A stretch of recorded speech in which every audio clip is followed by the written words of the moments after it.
straight into it and ask you about something that's quite popular at the moment, this idea of a leaky gut with this gut permeability.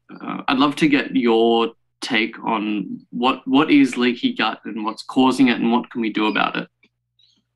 Yeah, Cameron, again, this stuff is very much in its infancy, but the way I understand it as a gastroenterologist is we've got this system called the small intestine, which is essentially a 4-meter length segment within our gastrointestinal tract, a very important segment that looks to maximize absorption capacity. It's lined, and you can see this when you're doing endoscopies and colonoscopies and so forth. You can see the presence of villi, which are these finger-like projections as you insert the camera into the small intestine.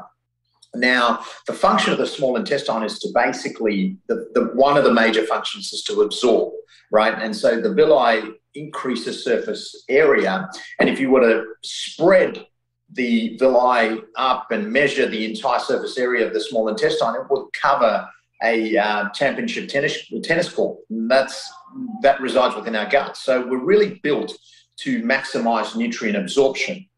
Now, as you may know, the gut is a barrier to the external world or to the environment. So we ingest a whole heap of nutrients with what we take in, but we also ingest toxins, we ingest bacterial components, we ingest toxic chemicals and anti-nutrients within food, as you will know.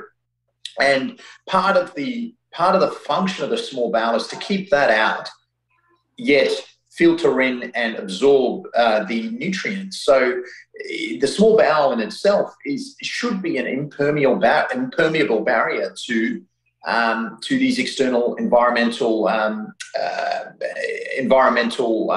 aspects of what may be some of the negatives in our food.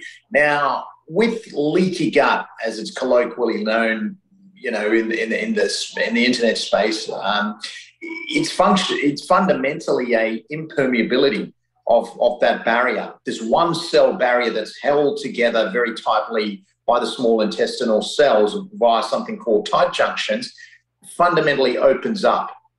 What triggers that, we don't know. There is some speculation. Pesticides such as glyphosate could be involved, but there's a whole heap of pesticides that are used in modern agriculture. But we also think excessive fructose might be problematic to the human gut. Alcohol, food colorants, additives in food, even excessive consumption of refined fats might be a problem. Excessive bile acids might be an issue. There are many factors that modulate it.